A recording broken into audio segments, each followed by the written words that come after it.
Welcome to Auto Resolve. In this guide, I will show you how to fix Logitech G Hub when it's not launching, not opening, or stuck on loading. Fix 1. Restart G Hub completely. Step 1. Close G Hub if it's stuck. Step 2. Press Ctrl plus Shift plus Escape to open Task Manager. Step 3.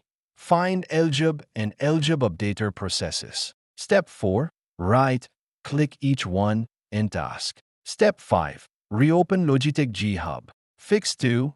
Run G Hub as administrator. Step 1. Right-click the G Hub shortcut. Step 2. Click Run as administrator. Step 3. Check if it launches properly. Fix 3. Restart the Logitech G Hub service. Step 1. Press Windows plus R. Type services. MSC. Press Enter. Step 2. Find LGIB updater service. Step 3. Right-click it. Restart. Step 4. Launch G Hub again. Fix 4. Clear G Hub app data. Step 1. Close G Hub completely. Step 2. Go to this folder. C /users /your name /avita /local /ljib. Step 3. Delete everything inside the folder. Step 4. Open G Hub again. It will recreate fresh files.